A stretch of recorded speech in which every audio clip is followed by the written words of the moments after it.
Okay, One Way Ratchet, our final episode, Dan, about White Lotus. What do we do next? Actually, that's an important question.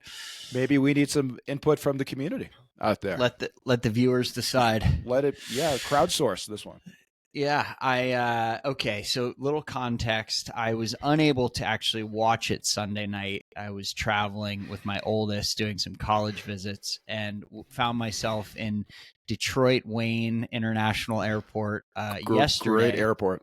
With a multiple hour delay, and figured I'd watch it on my iPad. I usually watch it, on my couch, full screen, get the full effect. But I knew I needed to get it in before we left because we didn't get home till super late, and I was at work all day today, so it was my one shot. So I was watching it in the Delta waiting room area.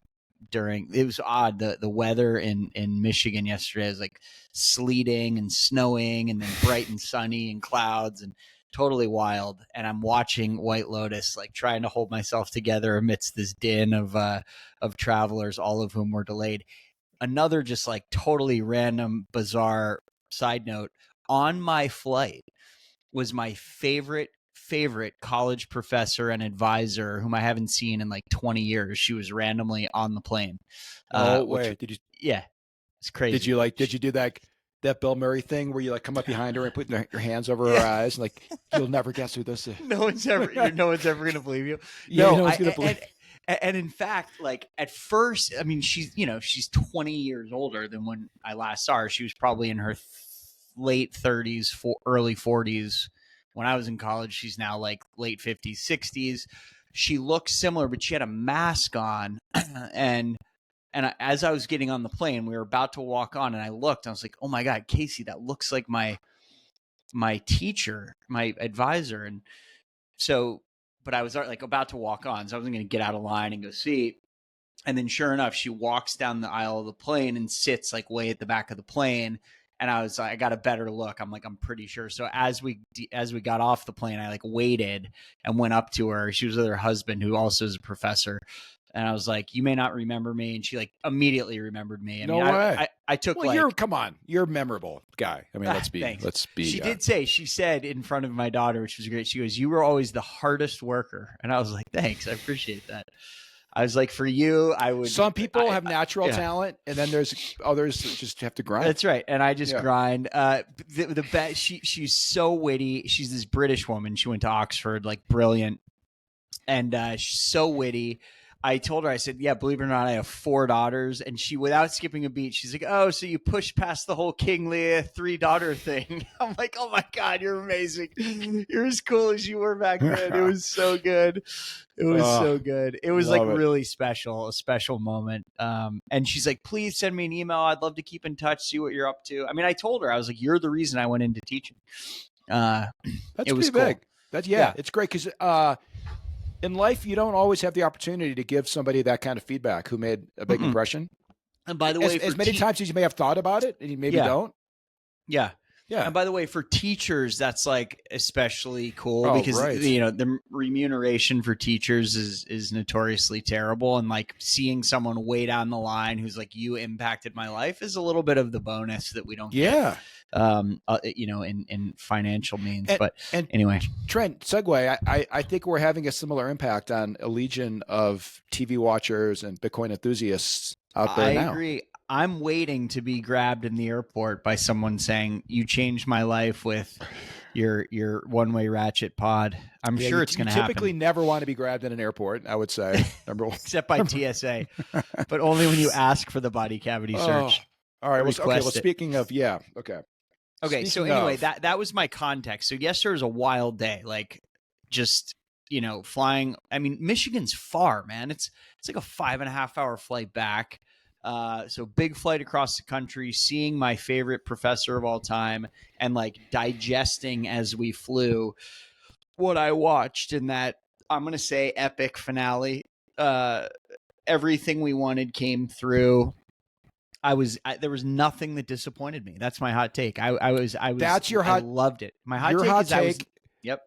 You were left completely satisfied, satiated, fulfilled. I was. I really, really was. Okay, you seem to maybe have a different take. I think we're breaking new ground on One Way Ratchet. We're typically very agreeable. Okay, I would say this is good. This is where this is what's exciting. I would say the finale was the perfect coda to how I felt in the initial pilot. Okay, which was meh. Okay, kind of a lot of nothing. Okay, I was definitely disappointed, and I would say most, if not all, of the plot line. Not all. Okay, definitely not all. This is great. I think it landed with a dud. Okay. Instead of landing with a flourish. Okay. And I think endings are notoriously hard on shows across the board. Very few can stick a landing. Yep. Except Mike White pulled that rabbit out of a hat twice in seasons 1 and seasons 2. And you think he failed in season 3? And I think it's in large part, which is my spicy hot take in all this, is he had an impossible task. Yeah. And I thought the show was really good, but you can't. How do you live up to the expectations that people had after who'd watched season 1 was like a unicorn. You didn't know what it was. It was just everything was new and fresh. Yep. And the whole concept of the show as this quasi murder mystery, but not really. It's just really getting into the characters and the class and the money and all of it. So you had that, and then you had an amazing season 2 with some just standout performances. And then you go into season 3. Tough. Hey, it's like we talked about in the music episodes. Yeah. It's why there's like third sophomore slump. It's really hard to get the third record. Yeah. And so my takeaway from it is I was ready for the show to be over. I was a little bored during the finale. Okay. And I'm okay that it's over. All right. Yeah. Okay. Well, I think that's great.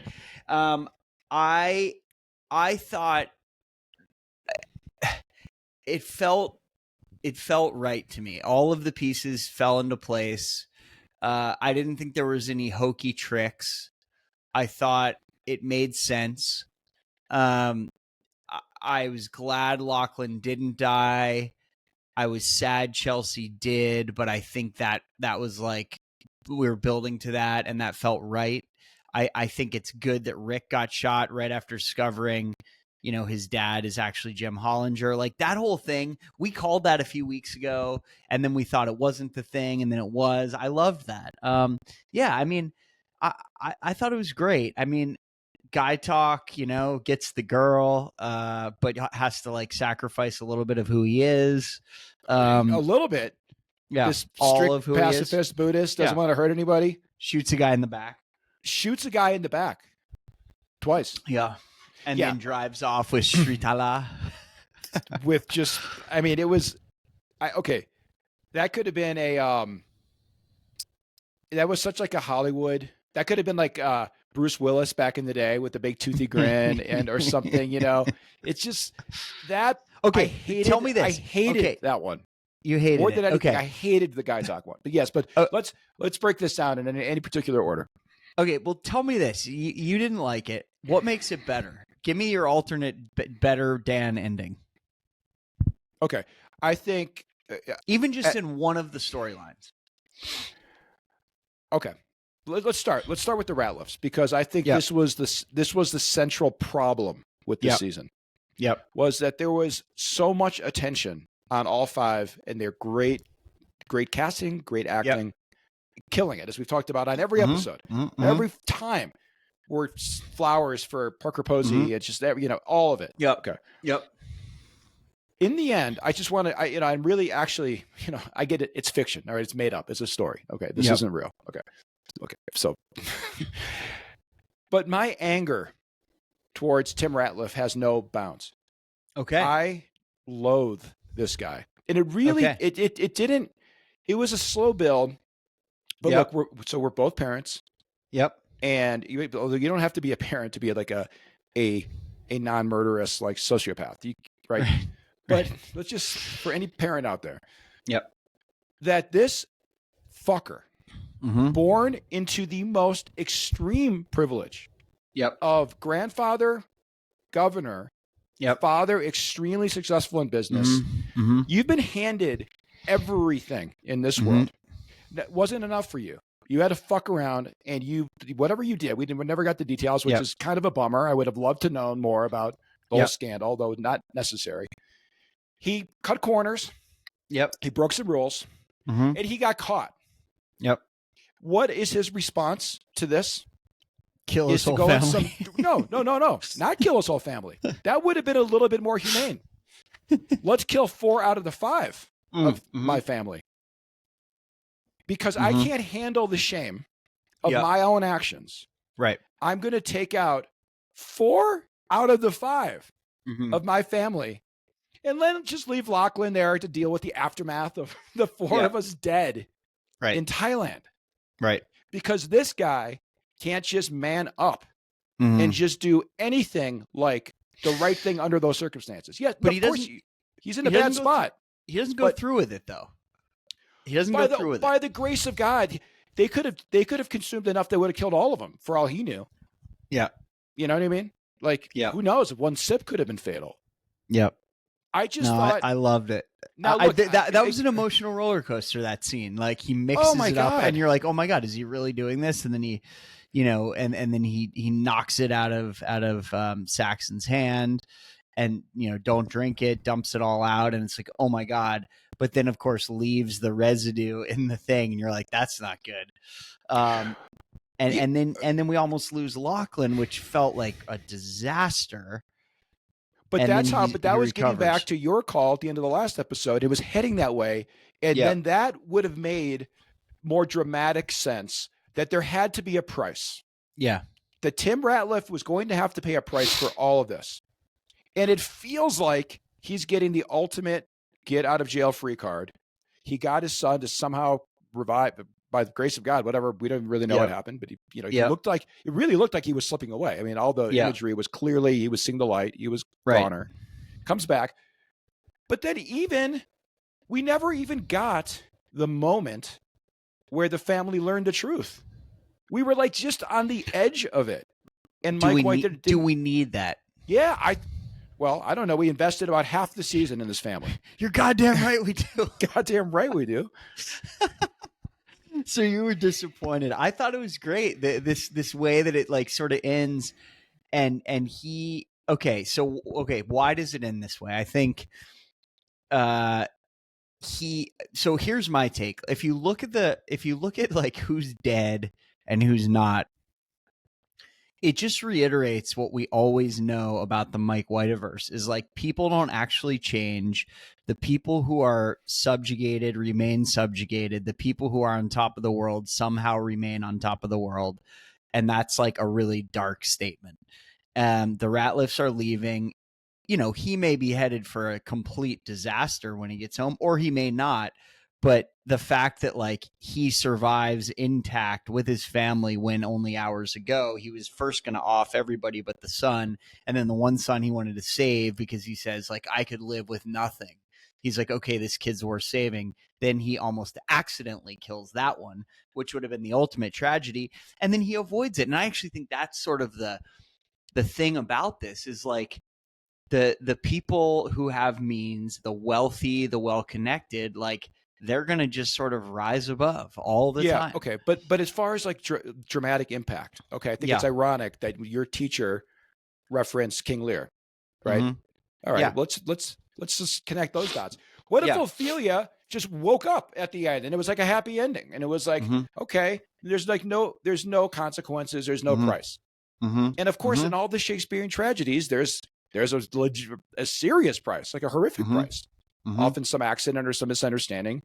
But that's the thing I thought this in the Ratliff storyline in particular. Yeah. There's consequences in other storylines. But I just thought we didn't get any payoff. I mean, it was like jerking us around for 8 episodes. Okay. And it just kind of like fizzled out without look, I hear you. You don't need a big dramatic I don't need a car chase. I don't need explosions and shit like that. But I just did get a shootout for sure. But they were not even anywhere near that. So you're happier. You're more not happier. You're more satisfied if Lachlan dies. You think dramatically? There's a price. Yeah. Also, I didn't want. I mean, my God, I didn't. Yeah, of course. No, I don't mean. No, I just mean it just feels like this they're all gonna, it felt like a happy ending for the Ratliff family as they're going back into the shit show that's waiting for them. And I just thought we should have been exposed to some of the shit show somehow. Yeah.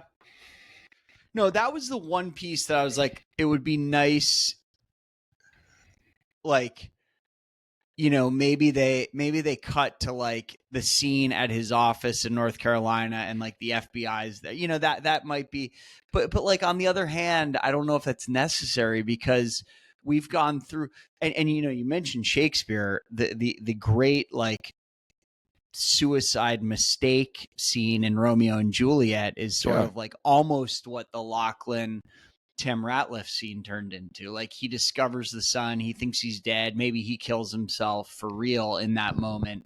Lachlan wakes up. Like that could have been a pretty cool, and there's a well-worn trope for that, right? With Shakespeare. Yes, true. And there's enough tropes that we can fall into, and like especially like the Star Wars trope of fatherhood, which we'll get to. Luke, Trust me, I we'll am get your to father. Okay, Rick, I am your father. I mean, okay, but let me just get back to one other thing that really bothered me about the whole Ratliff denouement. Lachlan wakes up in the morning, surveys the kitchen. Yep. When we know what teenagers rummaging around, they'll do anything. Okay. Yep. But I think you and I both know our way around a protein shake or two in our day, right? We've made a smoothie, we made a shake. Yeah. In your entire life, have you ever come to a crusted over remnants of some bullshit and the bottom of the blender and just like dump your protein powder on top of it and just hit play? Or do you take 15 seconds to rinse that thing out before you make your shake? There is a sink right next to it. I mean, that's a great question. I was running that back and I was like, is this just like complete bullshit? And one thing I was thinking is he had been asking over and over to taste one of the pina coladas, right? Right. And maybe in his head he's like, "Ooh, there's a little bit of booze left in this. I'm going to drink the dregs of it." Maybe. Maybe. Breakfast of Champions. Hey, have a little eye opener. Right. I agree. I mean, it was suspension of disbelief for sure. All right. Yeah. What'd you think about Piper? That felt. I see. This is the thing. I loved that scene. I loved when she's like sobbing about how she recognizes she's a spoiled brat, but like is okay with that. And the fucking acting from Parker Posey in that scene, who like gives the thumbs up. So happy. Hand Parker Posey the Emmy right now. I mean, please let's just save everyone the trouble. Yeah. There was an amazing visual moment where Tim is like in despair, and it's Piper and Victoria, and they hug, and it's like this perfect alignment where it's like they have one head. It's the most bananas visual. I got to watch scene. That again. Okay. It's so crazy. It's and I guess probably symbolically it's like that, he's realizing that this daughter who he thought was going to like not fall into the ugly trap that he and his family has fallen into, she's going to go her own way, and he's pretty psyched about it, especially after talking to the monk. And then all of a sudden she's like, I hate that I feel like this, but it's not for me. I just want to be comfortable. And then they hug, and the head is like, it's this weird visual scene of them like becoming one, and then it cuts back to Tim, and you can see he's just like, oh my God, everyone, even the one I thought was okay, we're all fucked. I mean, right. Pretty incredible. I loved that Piper scene too. The Piper and Parker, those two together was just, it was just A+. Yeah. And that felt real. Like that. Okay. That felt earned and that felt real.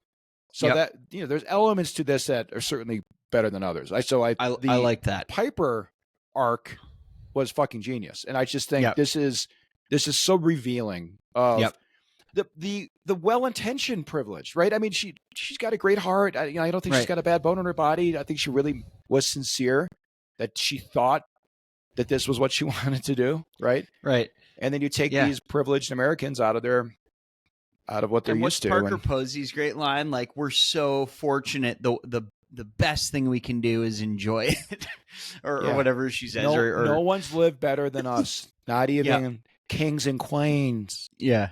Oh my God. It's amazing. Yeah. And now the one though. Okay, now my sneaky MVP for the season. Yep. Is Saxon. Yeah. I mean, not only was he just killing it, the act, just Schwarzenegger is just absolutely killing it. But he found a little soul. I think he finally found a little bit of meaning. I mean, he was devouring that book, and I thought that was really clever in that it wasn't like a big deal. It was just like a little bit more subtle. But he was like embarrassed about it. He didn't really want anyone else to know what he was reading. But yet he was like wanting to actually read it. Yeah, he was actually growing, I think, as a person. Yeah, and at first I thought he was only doing that to try to get with Chelsea, but he continues to read after she goes back with Rick. He continues to go down that road. And it's interesting because on the boat ride home, he's reading and then the phones come out and the book immediately goes away and he's on his phone again. So I think it's this point about like people don't actually change. They're like just slightly different versions of who they always are. I don't think there's a whole lot of change for really any of these characters. Maybe Tim Ratliff changes in that, he might be the biggest changed character in the whole thing because he all of a sudden is. Yeah. If we can just extrapolate from what's going on in his mind in that last scene on the boat, now all the truth's coming out now, right? Yep. Right. It's a shame he didn't man up and say it. He's going to let them just discover it, but fine. It's sort of the same. He sort of admitted it, and then he's watching the water, and he's got this real look of calm that comes over him that really does convey that it is going to be okay. I mean, he might be going to jail for the rest of his life for all we know, but for certainly his reputation is ruined, the shame, the whole thing. He knows that. He knows what that's going to mean to all the kids and his wife. But yet there is this sort of contentment that, okay, it's we're alive, we're family, I do take him at his word, like that. Okay. What else matters? Yeah. So there is that. I just still feel like he got off too easy. Yeah. After trying to kill. Yeah. I mean, literally trying to kill 4 people. Yeah. Interestingly, the monk talks about how when we die, like we're a drop of water going up, and then when we die, we're a drop of water going back into the ocean, reunited with this like sense, this big sort of pool of life force. And as he's standing at the bow of the boat, having just like made peace with what's coming, it just does the slow motion focus on the droplets of water going up and down. Yes, it's a great cycle. It's a great nod to that. And I think so in that regard, I see him as like the changed character of the whole story.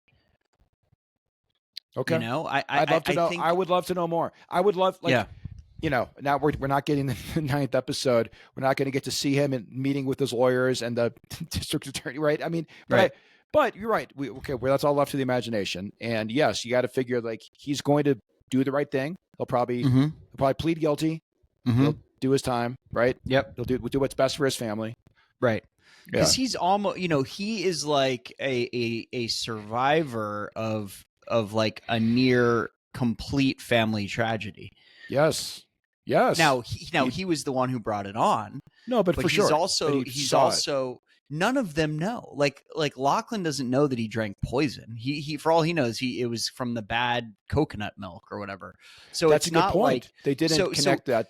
So he's sitting in this position of almost like, I have come as close as possible to losing everything that really matters. So I can lose all this other shit that doesn't really matter. And that is not who he was at the start of the show. Okay, fair. That's fair. Okay, let's segue now. We got to do Rick and Chelsea, right? I mean, Rick and Chelsea, heartbreaking, star-crossed lovers. Oh my God. That is awful. Rick, he was so close to pulling through. And one wonders, like, if Zion hadn't had that appointment, the whole thing is different. Right? Or if that counselor had, I mean, and it's not her fault, obviously, but if she just had happened to be like, okay, let's talk it through for 5 minutes. Yeah, it would have. Did you find the completion of the Rick and Chelsea plot satisfying? I think if I look back at the whole story, it's sort of the only way it could end in running it back. And so therefore satisfying. Yes. Yeah. Also heartbreaking. I loved Chelsea. She was like a bright light. And in the Mike Whiteverse, like the brightest lights get snuffed out, you know? Yes. And innocents do get hurt. Man, we see that again and again. The people that we're most drawn to tend to be the ones to die at the end. You know, I think Rick, after Chelsea dies, Rick has to die. Like, he's just so racked with guilt and confusion in those final moments that made sense. And it makes sense that Chelsea dies going to try to like rescue Rick. I mean, she's a truly good character. She's like she's the only like wholly good character in the whole thing. Yeah. And her, so I was able to go back and rewatch it this morning.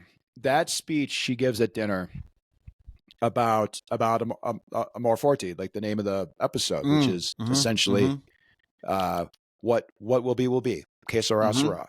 You have to embrace your fate, whatever it is. It's like she said 4 or 5 things in a row, good or bad. At this point, we're linked, and we're going to be together forever. You know, it was okay. You know, with that degree of foreshadowing, okay, but their fates were sealed basically then. Right. But there's this meta commentary about accepting your fate and just right. There's it's weird. So they've had this sort of yin and yang imagery. They've talked about that also with Rick and Chelsea. Yeah. And I did see this thing. Someone forwarded it to me. When they're floating in the water, they form almost a perfect yin and yang, including her blood-soaked shirt, which is like the circle within the image. You know what I mean? Yeah. It's like, oh, wow, that's okay. That's some higher level stuff going on. That was like a haunting image for sure. Haunting. Like he's face up and almost looks satisfied. For the first time in the entire season. Yep. He had a look that was he was no longer burdened. Yeah. He was I don't know if you call it maybe not content, but just at least unburdened. Free. The whole so here's something I've been thinking a lot about is the way Jim Hollinger speaks to him. Yeah. Like if he's his father, which he is, which we sort of thought for a long time, and then we're maybe dissuaded from that for a minute. If that's really his father, like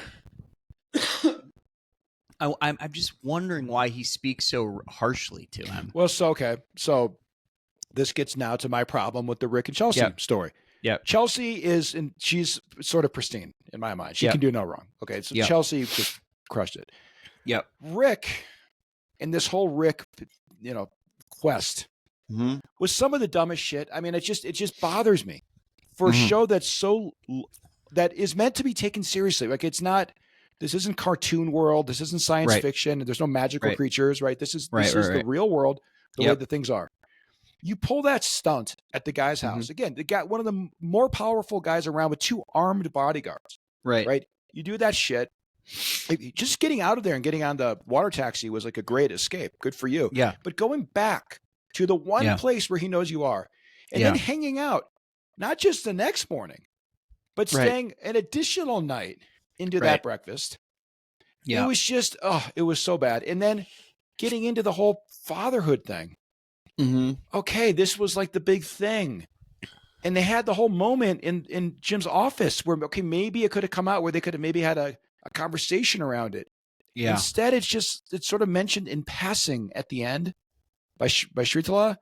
Yeah. And it felt, okay, great. The reveal now with he had about 5 seconds left before he's dead. I agree with that. That was the one thing that I was like, that didn't feel like it was earned or added up. It didn't feel like it added up to it. It didn't feel like it was earned. It just felt like tacked on at the very end. Yeah. Right? Like he could have just died. They could just let him die and that would have been like fine. Well, because so Jim had he gave him a little bit of work to do. By the way, I thought for casting an actor that good and for someone who was going to play a pivotal role, they gave him very little to do. Yeah. But that scene with Rick, with, your mother was like a slut and a drug addict or whatever. Drunk and a slut, but she's also a liar. She's also a liar. basically saying your dad was like a good guy, and like basically he wasn't, and you didn't miss much. I mean, that's a little bit of him revealing his own self-loathing and his own guilt or whatever. Right. So that part made sense. Yeah. Made dramatic sense. Right. But there was about 10 seconds, sort of all we got out of that part. Right. And I don't know. To me, so that whole he was so troubled. My God, Rick was so you get the angst all over his face. Right. For this whole father quest. Yeah. And it just felt like you could have just done unwound this a little bit differently, have a little bit of a more dramatic payoff. Yeah. Yeah.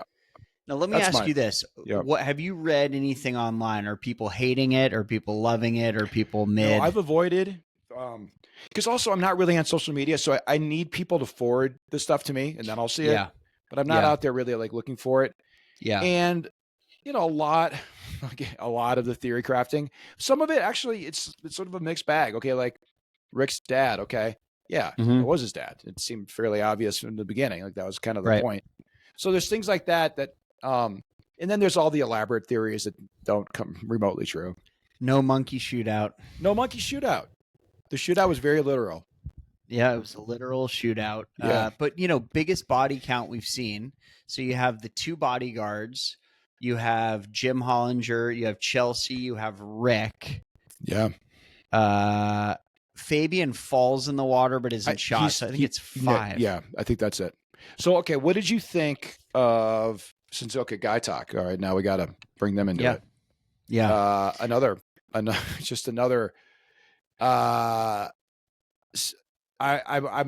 look, I think dramatically it works. I'm not happy about it, obviously. It's sort of like a, what do you call, like a Pyrrhic victory or whatever. He sort of wins the moment. He wins the girl. But like you said, I think he basically sells his soul. Yeah. And I think, the Mike White message to me is like evil always wins. Capitalism always wins.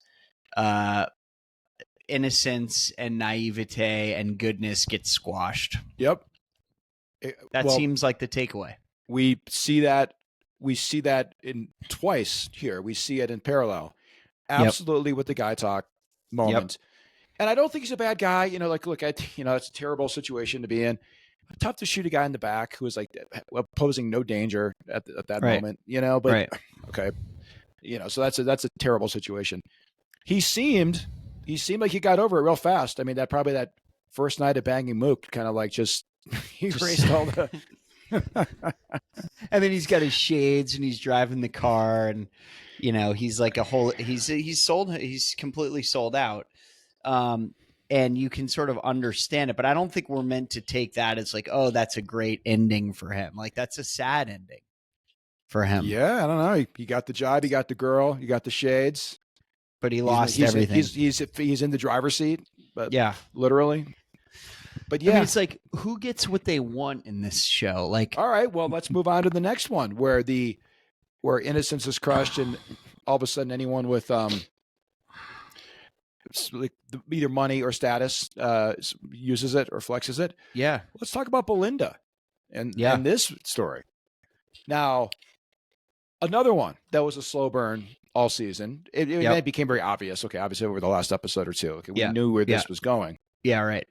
All right. How did you feel about the way this one went down? Well, it's a complete mirror or reference to the way Tanya departs from Belinda in the Hawaii episode. Like almost maybe even the same language. Like, I want to support you, but I've got a lot going on right now with Porn Chai. And again, it's this idea, similar. Yeah. And it's like Belinda is a wholly good character until 5 million hits her bank account. And then she's like self-involved and self-interested and forgets all of the things that she was prior to that. Things have changed for me right now. I've got a lot going on. My circumstances have changed. You were so in love with this guy. You were so like obsessed with him. By the way, all he did was show you kindness. Right. And generosity. Right. And was honestly punting way above you're outpunting your coverage with a guy like this, Belinda. Just being honest. Okay. And the second the wire hits your account, you are on the first charter out of there. And literally, Can't I just be rich for a second? Which, by the way, I do not blame her. Like that is, you're entitled to that. I mean, she struggled her whole life and now she's coming to this money and good for her. But the way she just drops porn shy, like, oh my God, just, it's so sad. And it's another example of like, the money corrupts, almost sort of without question, and good people get shredded. And that's sort of, again and again. That's the Mike Whiteverse for you. So I think this is a lot. Okay. So I really was tracking this and it's not like across the board perfect, but there is just a lot of inversion, right? There's a lot of topsy-turvy. There's a lot of, Mike White will flip you for real. I mean, that is 1,000,000% established. But when you see where characters started and where they end, there's an enormous amount of inversion, right? I mean, Belinda, Gaitok, Tim Ratliff, Saxon, they go in both directions, like literally, right? Yeah. And I just think it's right. It is a little interesting, but the whole Belinda thing, the other part, and again, it's a lot of pent up frustration I've had with the season. Yeah. I'm still a fan of the show. I still think it's high quality. I still think it's great. But I guess I'm just now some of my residue of a little bit of like, okay, let me just, that scene in Gary's house, like doing the negotiating with this cocky college kid. Right. Who's in there. It pulled me out of the story. It felt like it was a different show. It was annoying. I felt like it was an annoying scene. It was annoying. Like they're both like these like hotshot negotiators. He's like putting on the sunglasses with a big smile. I can't think of the right show. It was like a scene out of Suits. Like my daughter like made me watch a few. Seriously. It was like these hotshot, cocky lawyer negotiator types, that's kind of the vibe. That's exactly what Zion was in this scene. Dude, I don't know if we're meant to like him, kid. Though. Yeah. You don't walk into a situation like this and go 50x. The counter offer is 50x. Right. and yet he gets it. He gets it. Actually, I'm left like sort of liking Gary by the end, to be honest. I'm like, you know what? Another inversion, by the way. I think you're meant to really loathe him in the beginning, and now in the end, you're like, fine. He all right. He maybe bumped off his wife for the insurance or the inheritance money, but hey, he likes to watch his wife get railed by young guys, and he's going to sip his brandy and live in his amazing house. He's scene when he winks is that brought me to my knees. That was amazing. And by the way, you're more of a Manhattan drinker than I am. Yeah. I'm tequila, but like, man, do they make just a whiskey with a big rock? They make that look so good on that show. Yeah, they really do. Don't they? They really do. God, See, okay, and then let's talk about the women, because that's the last group we haven't talked about. I found another inversion. I found that scene to be very touching at the last dinner when they're like, I've had the best week. I'm having so much fun. This has been the best week ever. And then Lori is like, I've been sad all week, and here's why. And this like articulation of a sort of middle-aged malaise and then being like okay with that, I thought was like very, very touching. I thought that was a great bit of dialogue. This is another flip you. Yeah. That was my favorite thing of the season. Yeah. And I have despised the girls all the way through. Yeah. So it's just like everything's like topsy-turvy. Mm-hmm. I was like, I wouldn't say bawling, but just like tears rolling down my face. Yeah. There is a lot of that. And yes, and it's I'm probably in a similar age band, Lori, and this whole like, questioning so many of your life decisions. And then also it can be tough to have friends and family that are very successful or, better looking, more successful, better family, whatever you think it is, and of course they're all dealing with their own shit. It's not really true, but just in that moment, from your perspective, it is hard. And that entire week they were battling with it all. Right. And it was simmering under the surface. But then when they were just like open about it, but in a like, hey, I'm struggling because of this, or like, Yeah. I'm feeling bad because of this, as opposed to like pointing the finger and like, you would do Yeah. that and you do that. Yeah. Oh my God, they're actually loving friends. No, it was It was great. so sweet. I loved that scene. I thought it was amazing. And like Lori could have easily just been like, yeah, me too. It's been a great week. But like she's just like completely herself in that line about like, I look to religion for meaning. I look to love for meaning. I look to parenting for meaning, but really like time is meaning. And I thought that was really, really profound. Yep, Like I thought absolutely. that was a really great bit of writing and well acted. And then, they are the sort of the only like happy seeming characters at the end. You know what I mean? Yeah, or Belinda and Zion, but I don't that's know. like, yeah, it's hollow. That feels hollow. I agree, 100%. Because she knows, and I think I think White did a good job. That very last scene when she's jetting away on the boat or whatever, and but there is that forlorn. She knows full well what's happening and sort of what she's leaving behind. This incredible man, and who she's become, and now what she's becoming. Exactly, 100% right. Because look, by the way, Zion's going to be the cockiest little shit. He's going to like be wearing gold chains back at school. Totally. You know what I mean? Like it's going to go right to his head. That money will be gone in a year. And interesting, they don't leave on the boat. That's I don't like know. The they boat should for the I thing. think They leave on like a private charter boat. They had their own right. know? They're not going to mess around. They're rich now. Yeah.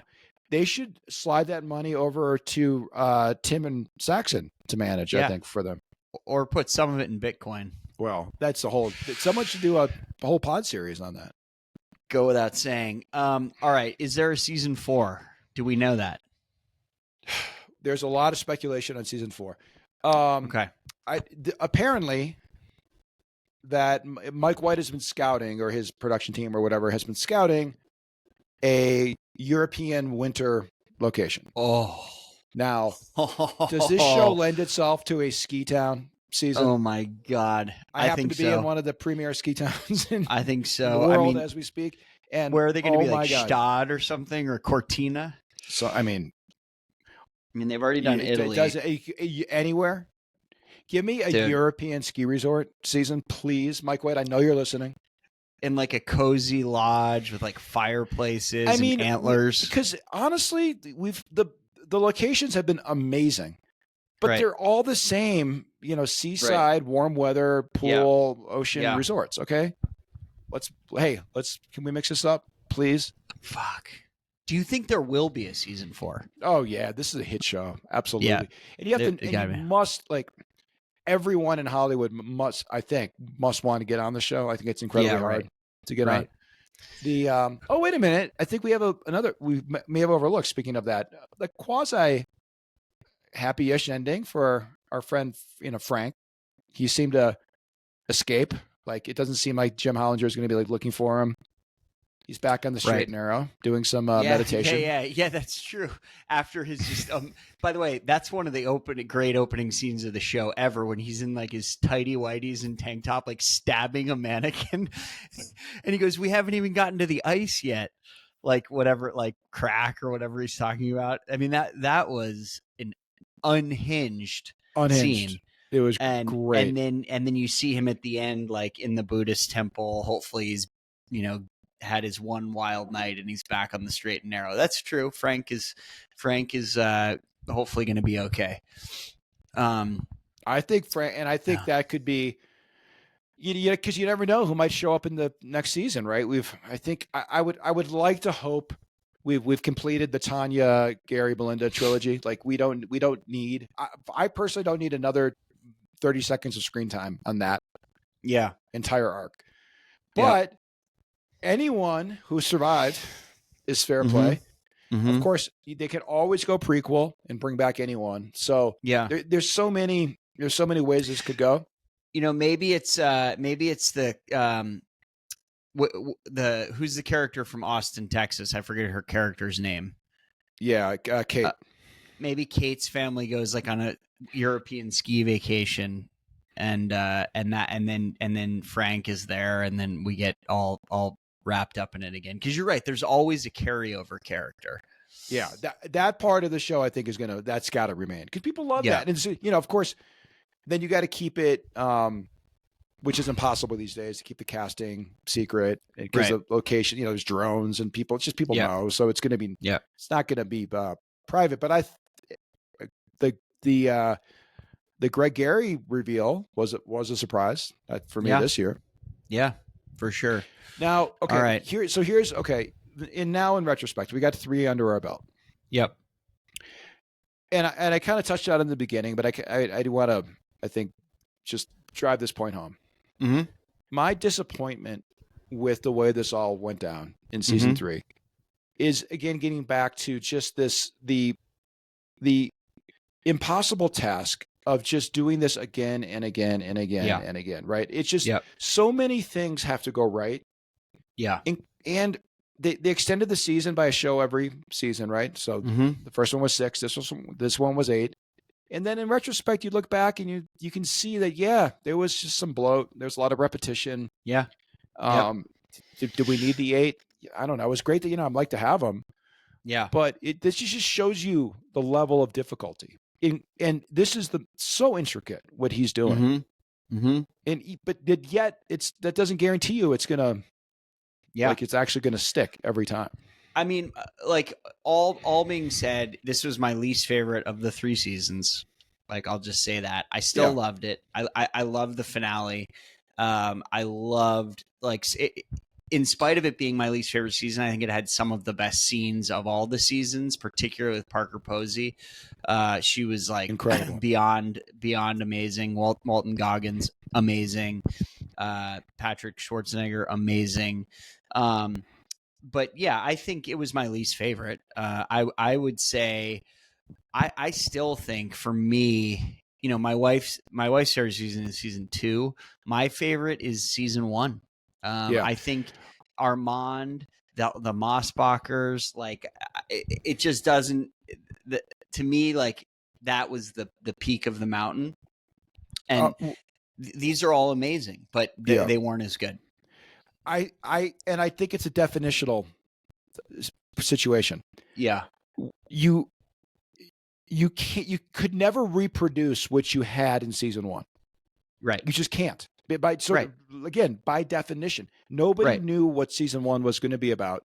No one had any idea what the show was. In fact, blew people's minds. It blew people's minds. And and that it was just 6. Maybe there is something to it, that it was like the economy of it. There was like no wasted, stuff it was like tail end of the pandemic. So it was like people were craving shows, craving content. It was lightning in a bottle for sure. Yes. Having said that, they are still, for me, the 3 most entertaining shows of the top 15 of my life. Yeah. You know what I mean?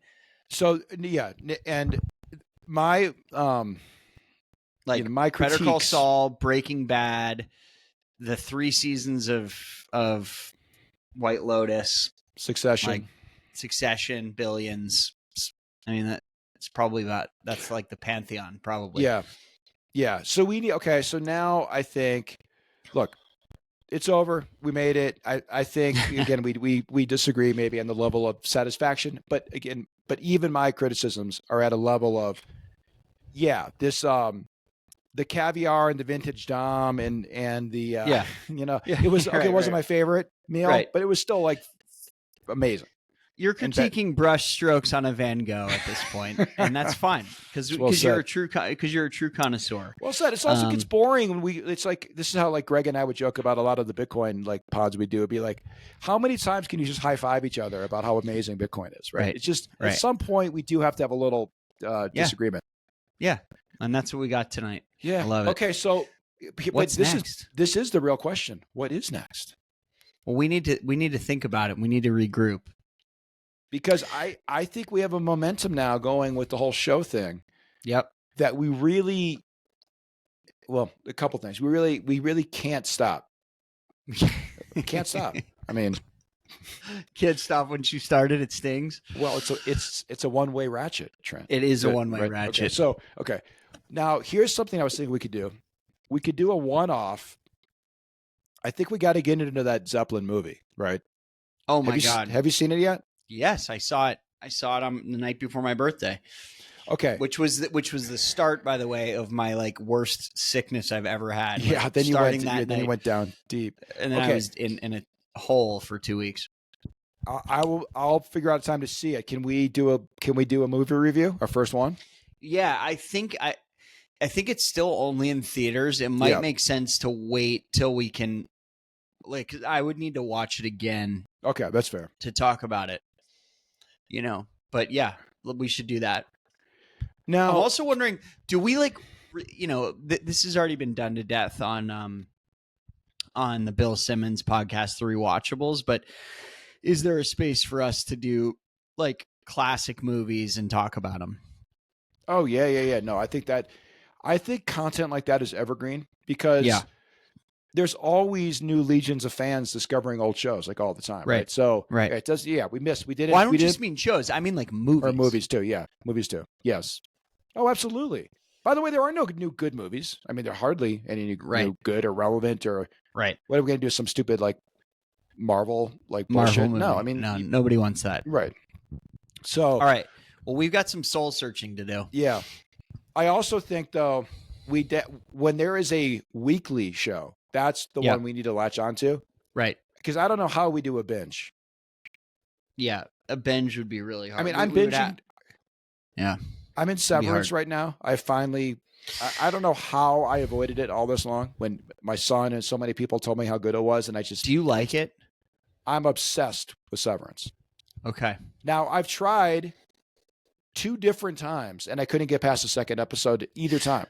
Well, you told me to check it out and I did. And then I was like, and then you were like, yeah, I'm not into it. I don't need this weird, I just don't have, I don't have the patience. I just don't care. Yeah. Spend a little time. A lot of the best shows were weirdly like this. You have to drag yourself into like the 3rd episode, and then all of a sudden you start to get it. I started Breaking Bad 3 times before. Exactly, it's a similar thing. Yeah. That once you all of a sudden find yourself immersed in that universe, and my God, is this an actual mystery box? The thing that White Lotus is not. It's never has been. But Severance is. The problem is it's a binge. I don't know how we do it. Yeah. And I got to think about it. I got to think if I can take that. Well, what about the next? Okay, what about we could just continue to do the next big HBO Sunday night shows? Yeah. Last of Us is a great show. I'm not a zombie person. I'm not a video game person, but I am a Pedro Pascal person. And I think this show is fucking great. The Last of Us. Yeah. Yeah. Okay. All right. Well, we got to think about it. Let's do some noodling. Okay. Let's noodle it out. Some high altitude noodling. Wasn't that a sequel to Hot Dog or something? No, it's what went down in the gondola. High altitude noodling. With squirrel. Okay, good stuff. But yes, let's not dilly dally. I think we need to jump right back on. Absolutely. Yeah. Absolutely. All right, my friend. Well, this was a classic. This is our first show. Run. Trent, thank you. Check. We made it. Check. We made it all the way to the end of a show. We did it. That's impressive because this is something we talked about for 2 years and we pulled it off. And we did it. Other than your almost going, near death experience with that flu. Yeah. I'm back, baby. I'm back. All right, amigo. Good stuff. Have a good time on your final night in Aspen. Say hi to Niedermeyer. I will. All right. All right, See ya. See ya. Bye. Bye.